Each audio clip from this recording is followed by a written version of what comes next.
Hi everyone. In this video I'm going to show you how you can prove a trig identity without actually having to substitute an infinite number of values in it in order to show that it works for every particular value. We will need to use a few strategies to be able to do that, and a lot of these strategies are based on math that you've learned before. So let's get started.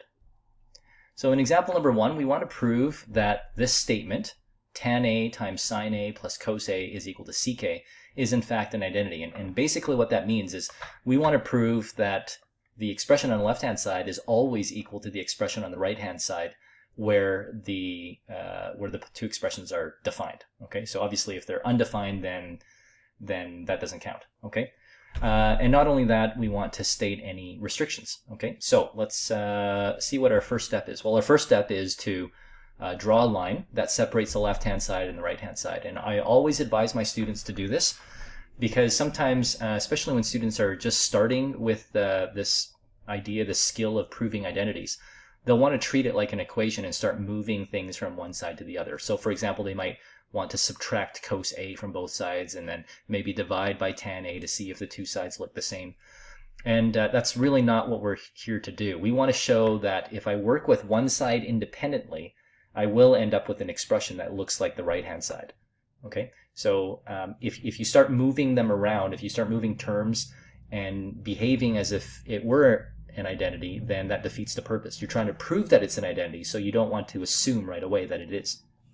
Okay, hopefully that was clear. The first, in general, what we're trying to do here is simply continue to come up with equivalent expressions to one side of the statement until you can write it in the form of the other side. And if you can never do that, I guess it's not an identity or you're doing something wrong. But if you can reach an expression on one side after working it, then that means it is. Okay, so that's what we're trying to do here. So one of the main strategies is to write every trig ratio in terms of sines and cosines, right? So I've got tan A here, which is really, if you remember your quotient identities, is really sine A over cos A. Okay, so all I've done here is I've taken this left-hand side and replaced this tan A with sine over cos. Okay, good. And then the next step would be just to multiply through, right? So I really have sine A over cos A times sine A. This is really sine A over 1. Okay, so I mean, I could even write that in there. So this is really sine A over 1. So then sine A times sine A is sine squared A, cos A times 1 is cos A. And then I've also turned this into a fraction to prepare to add these two fractions. Oh yes, you're going to have to remember from way back in junior high when you studied adding and subtracting fractions. Okay, so then the next step here is going to be where I add these two fractions, but before I can do that I have to come up with a common denominator. Okay, so this denominator is cos A, this denominator is 1, and so what I'm going to do here is obviously the common denominator is cos A. So I'm going to multiply the second fraction here by cos A over cos A, which is really multiplying by 1, which is okay. So then 1 times cos A is cos A, and cos A times cos A is cos squared A, so I end up with this. Okay, so now they're over a common denominator of cos A, and when I multiply these two together, I get the cos squared A. The sine squared A was from like this fraction here, so this was never touched. Okay. Now, one thing that you might remember is sine squared A plus cos squared A. If you look at your formula sheet, or if you recall from your recent study of, the Pythagorean identities, sine squared A plus cos squared A equals what? That's right. It equals 1. So I've replaced now this piece right here, sine squared A plus cos squared A, with 1. Okay, and I end up with 1 then over cos A. But 1 over cos A is exactly sec A. And so now what you see is we've got the two sides to be equal to each other. And so if that's the case, and ultimately the left-hand side can be written as sec A, then this must be an identity, because the right-hand side is also sec A. All right? So once the two sides look the same, we should finish off with this statement. And a lot of students go, really? I mean, do I have to do this? I mean, it's obvious that sec A equals sec A. Yes, really, you have to do this. Okay? So on the diploma, they would ask you to do this, and they would actually dock you, I think, half a mark if you didn't. So those of you that don't write a diploma, then you'll have to ask your own teacher whether this is necessary or not. Okay, Now, restrictions, right? So the second part here, state restrictions. Now, restrictions come into play.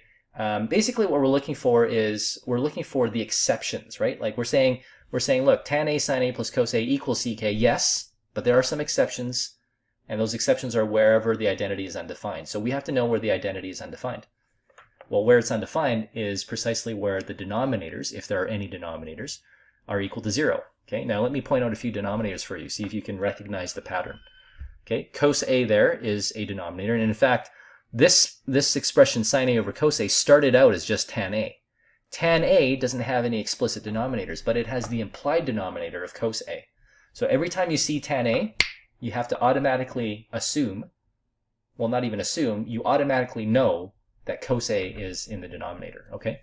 So there's one denominator. Oh, look, here's another cos A. Oh, look, another cos A.